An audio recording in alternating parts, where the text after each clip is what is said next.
Welcome to Sports Buds Hockey Podcast, where two friends come together to discuss all things hockey and where everyone's opinion is appreciated. Please welcome your hosts, Merrick Zemp and Collin Simpson. Hello and welcome to Sports Buds Hockey Podcast. This is Season 3, Episode 35. My name is Merrick Zemp, and with me, as always, my buddy Collin Simpson. How are you doing tonight, Simps? Doing great, Mav. Doing great. Long weekend almost done here and back to work, but got to get to talk about some good hockey games that have continued on throughout this finals here.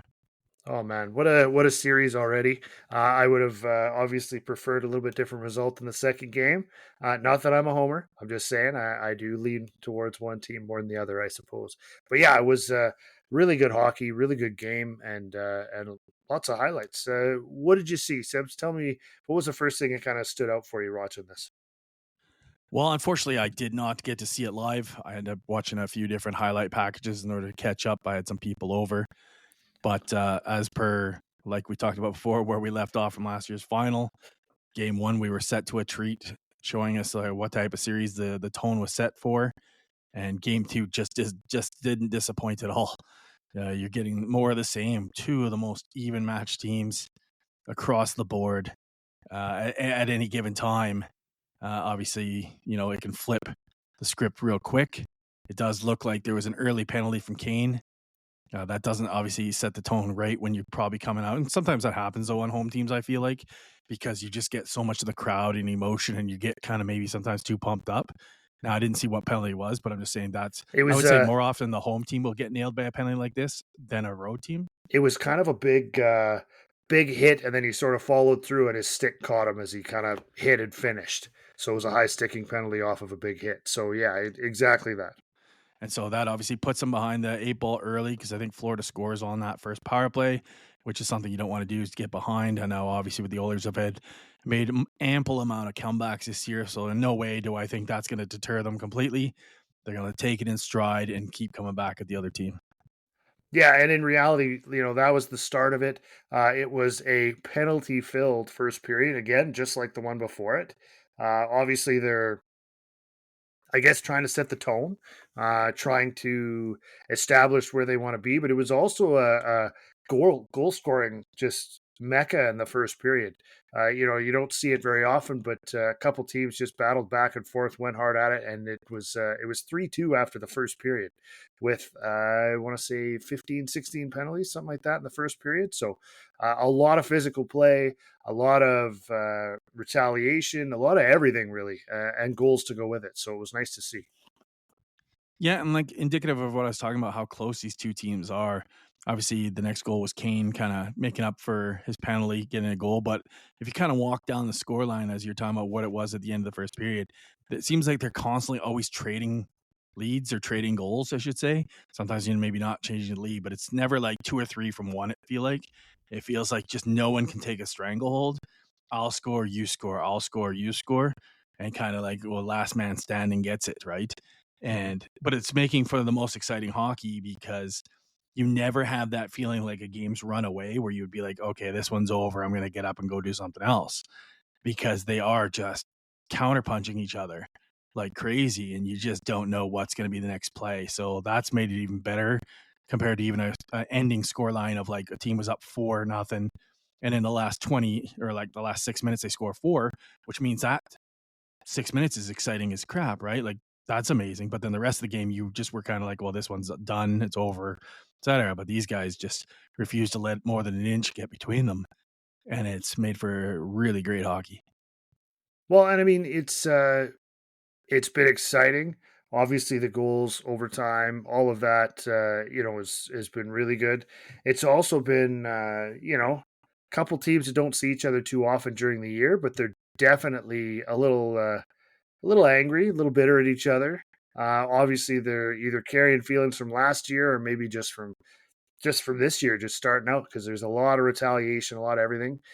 Once again, the reffing comes into play a little bit as far as just the way they do call everything in the first, or quite a bit of it, and then the same play doesn't get called in the second.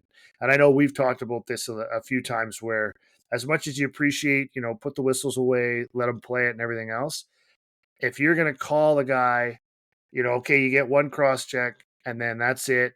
First period, you come back and hit them again. Okay, you're gone for roughing. And then in the third period, you're not going to call it. It's really tough to watch for both teams because it happened both ways where you see a guy and then, 10 seconds after the play, he gets leveled. And you're like, you can't, it's not a free reign out there. You can't just hit him anytime. Like, it's really tough. Like you said before, a penalty in the first should be a penalty in the third. And knowing that, you're still letting them play the game, but you're just making it so it's even and it's fair. Yeah, and I don't mind a bit of discrepancy as long as it's not so hard for the players to even understand what they can and can't do. Because I don't mind there being called a bit tighter in the first just to set the tone for the rest. And you don't want to go back to that initial tone when you're getting closer to the people deciding, especially in these games that are like I talked about before, where you're just trading punches and you don't want to be the reason why when you switch back to strict again, because you're like, oh, the first I was strict, but the second I wasn't, so I'm going to go back to the first. Uh, but yeah, I do like the consistency, and I think players, you always hear them talk about they respect consistency versus anything else, whether it's good, bad, or the other. They at least want to know what they can and can't get away with. Yeah. Definitely want to point out, like I've talked a lot in this playoffs about seeing some teams that I felt looked really old, and I've talked about guys like Jamie Benn and some of these players say again, and some of these guys who I feel like they're kind of getting passed on by the speed of the game and the youth of the game, and that being said, this series and this playoffs is for certain players, which guys I hate obviously, but it's worked out for them. But this game especially, you look through the lineup here for the scoring, and barring I guess Bouchard, ignore him, he's a bit younger. But then you're heading down. Seth Jones, not exactly a youngster, past Leon's and that, but the last three goals, Marchand, Perry, Marchand. And we've talked about depth and how the Oilers have kind of gotten here on a lot of depth. It wasn't as much as it's always McDavid, Draisaitl, don't get me wrong, but they're not putting up the points they put up last year where it was just insane. So you're going to need more out of these depth players, and we talked about the pickups of Kulak and Klingberg and all these guys. Who did you guys pick up to make a difference? I'll tell you right now, Brad Marchand is having a hell of a playoffs. I thought his career was done. I thought he was going out with Chara and Bergeron, and I felt like his speed was gone and his days were done. And I'll tell you, he looks rejuvenated on a third line role in which he's not got all the expectations of the world. He just gets to play. He must be loving his life in Florida right now, but he's playing. Every time I see him on a shift, he's out working players half his age. And I'll tell you, and I feel the same as much. I never like to in any way give any props to Corey Perry, but same sort of thing. Both guys at that age is just crazy how bad they're working for the puck, and the way they're playing right now is just it's pretty His cool to see. goal, it was the latest tying goal in Stanley Cup final history, 18 seconds left. But he was tied up completely. Like Lausterainen, I think, was who was on him. Stick over top of his stick, leaning on him hard, grabbing a hold of him. Like he should not have been able to get anything. And he just muscled enough to just flick that thing on net right where it needed to go and score the goal. Like it was, just effort. It was all about effort. It was being where he needed to be and effort. And yeah, for a 40-year-old guy to be able to do that, Marchand, I hate giving him anything. And obviously, it was a couple of good goals. But I mean, what do you say? 2 breakaway goals. We've talked about it before. And, when we were arguing about this last time, actually, about Skinner, and what I said was he had a good period. He made the saves he should and everything else. This game he didn't. There was stuff that he should have saved. The very first goal that they got on the power play was terrible. He was way out and to the right above the crease. Bennett didn't even get a good shot off. He dribbled it towards the net. But because he was so out of position, Skinner couldn't make it. If he's back 2 feet, he can't not make that save. He would have to intentionally try to let it go 5-hole to get it to go in. And those are the ones that he does need to make. Those are the ones where he got way too far out of the way, made his own bad luck on it, and they scored. And that's what I talk about when I'm saying that, he had a good period. They scored 2 on him. Yeah, it was however many shots. But the fact is he made the saves he should. He did what he needed to do and all that. And this time I don't think he did. a breakaway. It's like, oh, he made the play, but he didn't. The guy Reinhart missed the net, right? He didn't make a play. He might have got a piece of it, but it was missing that. Like he didn't do anything. There is one where the puck went. He was 3 feet out at the top of the crease. The puck is on the goal line, and it went right behind him and out the other side. There was another one. He made a great stop on Marchand, and then Marchand got the rebound, hit it again. He lifted his pad up to let it go underneath him, and luckily it went off of the far post and sat there, and Wallman cleared it out. These are the things that, they got lucky a few times, and they couldn't. Eventually, they gave Marchand another breakaway, which, again, 3 points by Bouchard. What an amazing game. He was very much to blame on both of those breakaways, where he indecision, made the wrong choice, whatever you want to call it, didn't make a good pass, stuff like that. Those are tough ones to do, and they're tough ones to leave your goalie behind you like that. Yeah, and that's one of the things we talked about with Bouchard is that high risk, high reward of his play, right? He comes down at one end, is absolutely brilliant. You would think he was a forward. He's got such a skill set. And then there's the other side, and you got to be careful of a team like Florida who's very cagey, and a guy like Brad Marchand. And there's a reason why he's getting breakaways, because he's smart enough to know who's on the ice and where he should be, which times should be up picking, because he's a great defensive player too. I watch him in the back corners getting the puck, but yet he's managed to, on these 2 occasions, understand who's on the ice and where and when to pick your opportunities. And they have to make sure they adjust to that. I think Knobloch has to be very careful of that, because that is something I think they will continue to try to capitalize, because I don't think that's something easy to coach into Bouchard at this point, because you're asking him to take away from what he knows. And what he knows is to be an offensive player first. And so it's not really enough time now to readjust that. So you may just have to be a little bit smarter on maybe whoever he's playing with, be like, okay, you need to be even a little more careful and drop back a little more, or, The way they change. yeah, Could be make the sure way the they're line changing changes that are far different. guy. Make sure Could you be, maybe yeah. who's on, and we don't play Bouchard against certain players. There's just a bit of like gamesmanship in that. Yeah. And I think they have to be aware of that, because I think when you see it exposed twice in one game, it's probably not a coincidence at that point. There's probably more to it, but it is what it is. Like, at the end of the day, this is going to happen both ways. I think you're going to see the same sort of thing.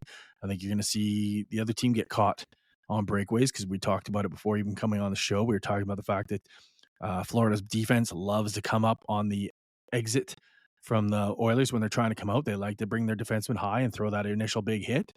And all it is a bump in, or a nice little flip in when the guy's getting hit, to turn it into a quick 2-on-1.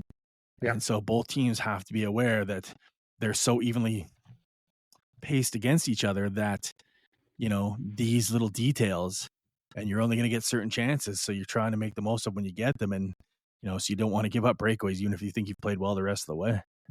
Well, the thing is, though, to be honest, I don't think they played well. They played okay. We were looking at the stats earlier, right? You look at the game, the giveaways, 23 giveaways, 5 takeaways compared to 17 and 12. That's a big difference, right? And so knowing that, those are those opportunities that they allowed to be created. Those are the chances they gave the other team. A bunch of those were, we talked, I think, after the first game, ring it around and there's nobody on the far side. And Florida's there to pick it up and start another play and start doing stuff. Like, they need to, be aware of that, and maybe, make a few of those changes, make a few adjustments, and make sure that they are in better shape moving forward. So, yeah, I didn't think this was a great game for the Oilers. I don't think they looked tired. I don't think they looked anything. Just a little sloppy, a little bit whatever, and maybe it was the high off of winning the first game in overtime, and kind of knowing they were okay and they're going to worst case they get the split. They didn't quite come out as polished, quite as clean as they would have liked, and then but they still battled back, and in the end had a couple really good chances even to win it in overtime. So it was still something where, even with a poor game, I thought they were right in the mix and almost won it. I'm hoping to see, game 3 and realistically even game 4. I'd like to see them both, where they put together a solid, good game like they had. Some of those, some of the shutouts they've had, some of the things like that they've played, and the way they've played in these playoffs. I'd like to see them push that kind of pace and do that kind of game in the next couple.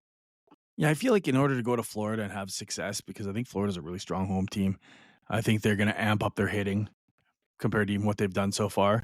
I think most teams do, obviously, are a little more confident or brazen at home to be going for stuff. And you also know at home when you throw a big hit, you get the crowd into it, right? You throw it on the road, it doesn't have the same effect.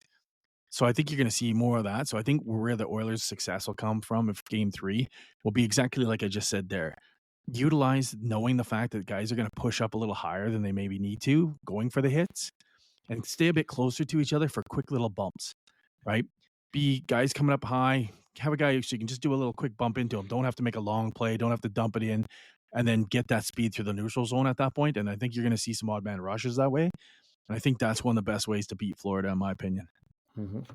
Well, and I think you're right because you've definitely seen that the defensemen do enjoy that big hit, enjoy that big moment at the line, and there's been lots of chances so far. They haven't converted as many as I'd like to see, and I do hope that you can actually get, like you said, an actual 2-goal lead at some point, so that you can start to not relax, but sort of lock it up defensively. Because I think if they can play with that, they can play with the lead, with a couple goal lead even, then they will probably be able to sort of dial in how they need to play defensively against this team, which I don't think they've had a chance to do yet, right? You don't really want to lock it down when it's 0-0.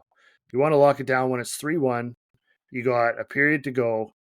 You want to lock it down, keep offensively moving, but make sure there's nothing at the other end. And I don't think they've had the chance to really dial that in and do it right yet. And then once they do, I think they'll be golden for the rest of the series. No, and the key is like last game, I get Leon scored first, so the Oilers did start out ahead, and this time obviously the other way. But this Florida team's a different beast than the teams that Edmonton's played throughout this. So they've had a lot of times where they've let the other team kind of get that first goal and had to play a hockey of catch up type hockey. And I think like I thought the Stars would be better at this. I thought the Stars, but they didn't get really ahead much in that series. But At I think the all. Yeah. Stars cycle game, and I thought that was they'd play really well in the lead. And I think Florida's another one of those teams. The way and two reasons. One, I think they cycle well. They're a hitting team, and I think they don't sit back. Like they're the type of team is going to keep coming in. So it's a game that I don't think Edmonton wants to play too much of having to play comeback. Yes, they've been great at it, but at what point does your luck run out of scoring game goals in the last 20 seconds of a game? Right? You can't keep doing that. Eventually, it doesn't work, and so you kind of have to get some lead, make it so that you know, this Florida team can't continue to wear down on you too. They get to be a little more aggressive in that when they've got the lead.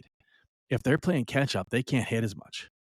Plain Yeah. and simple. They have to come off of that game and they have to play a more of just trying to get anything on. And it just is not the same game.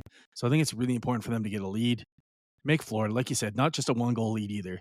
Get a couple. Make Florida change their game plan that they don't want to change because they want to stay consistent and they're good at that. They're Yeah. very good at coming at you from puck drop to the last whistle, and they try to play the exact same hockey throughout the whole game. And that style works if either you're ahead or close enough that the style you know that eventually you'll probably grab something back and get a Yeah. tie. But if you're behind, sometimes you have to change that style, and I think that's where they'll start to falter. Well, that's it. You won't dump it as much, right? When you don't know you're going to get it, you can't because you can just clear it back out. And then, like you said, with defensemen pinching, if they start dumping it in and they get that first pass out, now you're going to see 2-on-1s going the other way, and you don't want to trade that with Edmonton. So, yeah, I think that's really a big key to this is getting that 2-goal lead, making them do that, and then seeing what they've got because then they will try to cycle. They will try to do all that just to hold the play, but also to get goals. And I think that yeah, then you'll see what they can do as far as shutting that down. Whereas now they're so worried about trying to break out and everything that I think it's still causing them issues as far as actually leaving the zone cleanly. And that's part of what their problem is right now. But again, it's 1-1. Obviously, 2 overtime games, so the goals are tied. Everybody's, like it's it's a great series and it is very even. It's two evenly matched teams. It is the best two teams in the league. And I think both of them did the same thing, right? They cruised in on at third place, didn't care about home ice, didn't care about any of that stuff, and just knew what they needed to do, did the amount they needed to do, and then here they are. And yeah, it's I'm loving it. And as much as I wish the Oilers would wrap it up in 5, so it wouldn't be nerve wracking, whatever. I'm glad that I picked 7, just because it's so even. You really don't know what's going to happen game to game. No, and it's exciting to watch. Like we've talked about before, you don't have to be an Oilers fan or a Panthers fan to enjoy this, and I think that's great for the NHL. Um, so we'll see how the rest goes, and hope for the games to be as exciting as these last ones. What's the story on Nuge? You were mentioning something. Oh, as of right now, as of today when I read it, it's just that he's a game time decision. The Okay, odds are he's playing. He played every shift of the last game, had no issues there. But whatever it is, he's nursing something. So they'll wait and see. But he is a game time decision for tomorrow. I always Uh, wonder sometimes if those are only just gamesmanship. When a guy leaves and they come back and say game decision, then you're like, okay, there's something to it. But if a guy never leaves a shift and then all of a sudden they're like he's game time decision, you're like, well, why are you even telling us that at all? Like, did he miss practice? The one practice that people could see? Like, what that's brings it. that on? Yeah, Skinner was on his line today. Oh, okay, so So then that's they what's have to driven tell it. him. Yeah. Fair Yeah, enough. they Well, did they they don't did have when to, they're I guess, running. but yeah, No, that but makes they're more running sense. lines. Yeah, Yeah, when they're running lines, then they could see Skinner was out there for him, and so they were just probably just as a filler, probably just yeah, whatever. But he's obviously got something going on, but I'm sure they all do. So whether or not it's something that would end up keeping him out, who knows? But yeah. Well, I mean, and you know what it's like, right, hopefully when it's you're not playing. like obviously if you're a Florida fan, you're quite happy with that. If you're an Edmonton fan, obviously you're upset with that, and if you're a hockey fan, I think you want to see as many of the best players in there against each other. That's when we get the most value out of our buck watching the games. So hopefully Nuge is back and good for the game. They did get the 2 days between in the travel time, which is obviously helps the players at this point in time. Makes no sense though. They play Monday night, then they play Thursday, then they Oh, have 2 days and really? have to be in Edmonton. Oh, that's yeah, because they're playing on Saturday. I know that. So Yeah. yeah, I wonder they just decided to. I guess they probably like we talked about before though. They like Saturday games, so maybe Well, that yeah, was the but bigger you'd think they would factor. have went Monday, Wednesday, Well, no, it would have made and sense, then but given then them the extra travel day. you would have 3 extra travel days, wouldn't you? Then though, No, Wednesday, then Thursday, Friday. Oh yeah, that's how I thought it was going to play out. Yeah, I yeah, thought it was going to be a Monday, Wednesday, no. Saturday So they've game. got 2 days off between these game 3 and 4, where they're staying in Round Florida. round round of golf in Florida. I guess, Yeah, right? that is kind of Then strange. it's Saturday to Tuesday, so again a couple days, and then Tuesday to Friday. So after this, it makes sense. But just that one, everybody's going to be leaving game 4 and flying on Friday, I would assume, or maybe flying even that night, but probably flying See, on I think in Friday. those type of situations, we're always talking about like what do leagues need to tell people? What do teams need to tell people about injuries? You know what I mean? The transparency and stuff. Yeah. Sometimes that would be nice to know the transparency of like, do you have a conflicting schedule with something else already in there? Like, why are you giving 2 days rest between 2 home games? So that just to me, it doesn't really make sense. So the only thing you'd think, right, is that somebody's in the arena. You have to So, assume so, but right? I mean, but again, if they decided that NBC paid more than ESPN for the game, so they don't want it on a Wednesday night, they want it on a Thursday night, Correct. maybe you don't really want to tell everybody that. I don't know. No, that's true. And I get that it's not. I get people could say, "Well, it's not your business." But sometimes, like back in the day when we grew up, we used to be in the first round, especially. It used to be real easy to figure out what days to plan for yourself to watch what games because it was like Wales versus Camels each different night, back Yeah. and forth, and you just knew, okay, Monday and Wednesday I watched the Flames. Friday I watched, you know what I mean? It was easy to tell it, so you could Oh get your yeah. schedule around it. But so in this scenario, I was taking away the same concept. Was like, okay, Monday, Wednesday, Saturday. Like that was going to be it. And that's how I was Totally thinking in makes my head sense. going into the week. And now Thursday they I'm hearing travel, this for the Friday first they're time there. now that it's not that. Yeah. So I'm glad I didn't make any changes to my plans for Wednesday. Like, yeah, it's just funny. But it is what it is. They'll sort it out. They'll tell us. They just make the rules, right? No, So, exactly. but great talk, Sips. I want to thank you for getting together. It's another good episode. And I want to thank everybody for listening. Don't forget, you can find us at sportsbuds.com. That's SPORTSBUDZ or Z.com. We're on all your favorite podcast sources: Spotify, Apple, Google, Amazon, TuneIn, and now, of course, we're on YouTube as well. So don't forget to click on whatever your favorite is and hit subscribe so we know you're out there. And that way you won't miss any episodes when they come up. And make sure you follow and subscribe on our social media as well. We're on Instagram and on Facebook. We've got groups there for both. Leave a comment, take a look. And of course, check out the reels, check out all the posts. We are talking about our podcast and doing that kind of stuff as well. So don't forget, we'll answer anything we get from you guys and make sure that we can chat with you and go from there. So, Sips, great talk, great game too. It's tip of the iceberg right at this point. So who knows what we'll see after this. Yeah, best of 5 now. All I can say is people are always asking me, obviously, knowing I do the podcast with you here, and they know obviously you're a Oilers fan, and everybody's always asking me, who you going for? You going for? Well, I guess my chant is literally just this: let's go overtime. Because as long as we're getting some sort of game like that where you just don't know who's going to win and some exciting win to it, I don't care who wins at that point, but just keep giving us this fantastic hockey. Simps, you are slowly turning. This is going to be an all Oilers podcast by next season. I can feel it coming, and I think it's going to be amazing. No, I would need to get Alzheimer's or something for like that to happen, but fair enough. All right, well, thank you, Sips. Thank you, everybody, for listening, and we will see you guys soon. Take care, everybody.